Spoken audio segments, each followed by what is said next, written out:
Hello everyone, I just wanted to hop on here and record a quick video about some pelvic floor exercises you can do for pelvic floor strength and some of the most important things for pelvic floor.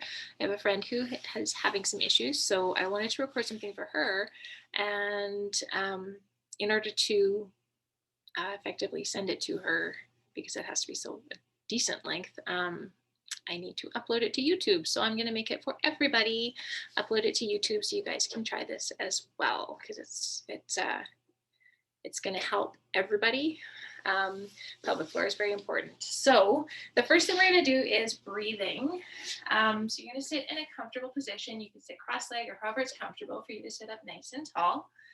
Hands on your belly. This is called fingertip abdominals. So you're crossing your hands over, or interlocking your fingers rather. You're going to take a deep breath, expanding your belly into your hands. And then exhale, pulling your belly away from your hands. Closing your fingers back in again. So inhale and exhale. And as you do that, as you exhale, you should feel your pelvic floor muscles pulling up a little bit as you exhale and pull your tummy in, and that's what you want. If you don't feel that, don't worry. It will come in time. Okay, and then the next one you're going to try is with your hands on your rib cage, and you're going to breathe into your rib cage rather than into your belly. So you're going to keep your tummy pulled up and in, zip your belly button up towards your rib cage, pull it back towards your spine, sitting tall, keeping this tight so you're not expanding your belly as you breathe. Now you're going to inhale and expand into your rib cage, and exhale, let your rib cage collapse back in. So inhale, open it up, exhale, relax it in. So it's more in here, opening up rather than through here. Okay, going this way rather than that way. Okay, and the next thing we want to think about is your posture. So I'm going to do this from a seated position rather than standing, just so that you can see more of me, but standing is a little bit more effective. But your head position is going to affect your pelvic floor, because if you're slouched here, then your back tends to slouch as well, and your core turns off, and your tummy turns off. Not just your tummy, but your whole core. So if you stack yourself up, tuck your chin, not tuck like this, but just tuck your chin a bit and sit up nice and tall, or stand nice and tall, that's going to put everything in alignment, and your spine is going to be stacked. And to hold it in that position, you need to have your pelvic floor turned on. So that is going to keep it working all the time. So proper posture is really important for your pelvic floor. Okay. The next thing is your hip position. For this one, I have to stand. So I'm going to go back far enough, hopefully that I'm not cut off. Actually, I'll just put the screen up a little bit. Okay, so hip position, you don't want to be sticking your butt out, and you don't want to be pushing it forward. So with your tailbone tucked under, sticking it forward. Okay, so if you try this, slouch, and just let your hips kind of tilt forward, and then zip without moving your hips, zip your belly button up, pull it up and in. That's going to pull you into the proper alignment without even having to consciously move your hips. Okay, so slouch, zip your belly button up, pull it in, pull it up towards your rib cage, back towards your spine, and it's going to pull you up into the proper alignment. So here, right here, ear, shoulder, hip, ankle. Okay, that's where you want to be. And that is going to unconsciously keep your pelvic floor turned on if you just keep yourself in this position, because it has to work to keep you here. Okay, now with all that said and done, we're going to go back down to the mat, and we're going to go onto your back.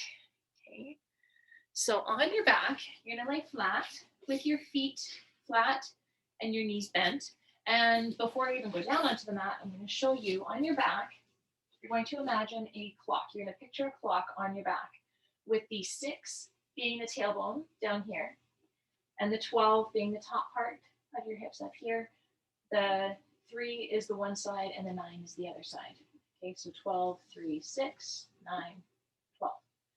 Okay, then you're going to lay on your back and you're going to imagine a saucer of water sitting on your belly, sitting right here on your hips or on your belly, on your low belly, and you don't want that water to spill off the saucer. So it's a very, very tiny movement. Coming down to the mat, feet flat. You can have your hands pressed down into the mat here, but I'm going to get them out of the way so you can maybe see a little bit of the movement that I'm doing. It's very tiny. And imagining that clock, you're going to push the 12 down into the mat, and then the 3, and then the 6, and the 9, and then the 12 again. Do that a couple times. And then try and hit every number. Try to hit the 1, 2, 3, 4, 5, 6, and then all the way back up, 7, 8, 9, 10, 11, and 12. And just notice if any of those numbers, if any section feels a little stickier than any of the others. You don't have to try and change it. Just notice if anything feels a little bit different or sticky.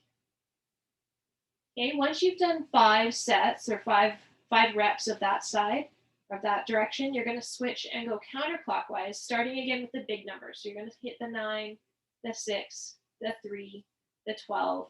Do that a couple times. And then try and hit every number. Again, just noticing if any of the numbers or any of the sections happen to be stickier than any of the others. You don't have to try and fix it. The more that you do this, the better you should get at it. Okay, so you're going to do 5 reps in each direction of that one. And then we're going to stand. I'm getting you to stand again. And you're going to take your feet a little bit wider. You can't see my head again, but not that that's a huge deal. So feet are a little bit wider. And you can have your hands on your hips or wherever it's comfortable. You're going to squat down. So you might want to turn your toes out slightly so that your knees can stay in alignment with your feet. So you don't want your knees to be coming in. You want your knees to be pointing in the same direction as your feet. And with your legs wide, having your toes or your feet pointing straight forward, that is awkward and uncomfortable. So turning out slightly. You're going to squat down. And as you squat down, you're going to inhale and relax your pelvic floor, opening it up. And then standing up, squeezing and pulling your pelvic floor up, like pulling an elevator up towards the penthouse. Okay, so inhale down, relax it down. Exhale, stand and pull your pelvic floor muscles up like an elevator coming up to the penthouse. Relax it down. Pull it up. Inhale, relax. Exhale, pull it up without squeezing your glutes too much.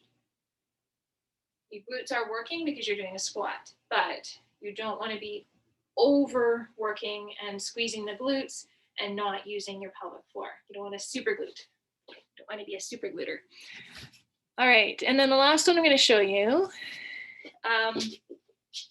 is going to be using a ball, or you can use a ball or a foam roller or something kind of roundish like that. You're going to sit on it in a cross-legged position. Okay.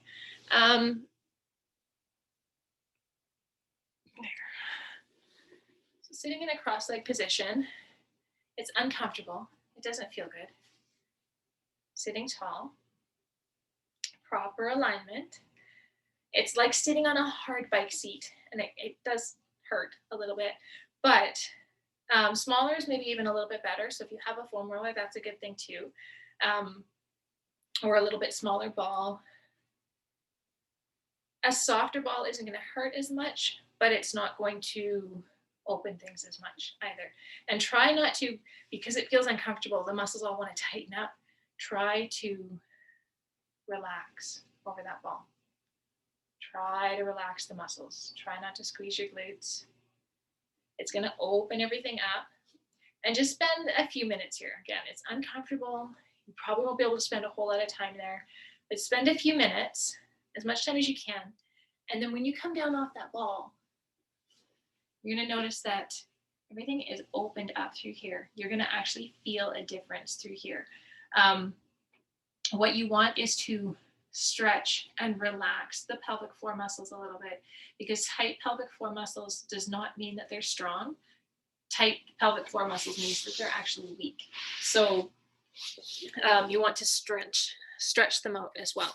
Okay, so work on that. Posture, breathing exercises. The pelvic clock is a really, really good exercise for pelvic floor. And then those squats, focusing on relaxing and moving that pelvic floor as you squat. Okay, good luck with that. Have fun and strengthen your pelvic floor so that your core muscles are good and strong and your hips are in proper alignment, and you don't end up with hip pain or back pain, or even in running, you can get hip flexor pain if your pelvic floor muscles and your core muscles, your deep inner core muscles, are not strong enough to support you through that. Okay, good luck and have fun. Thanks for watching.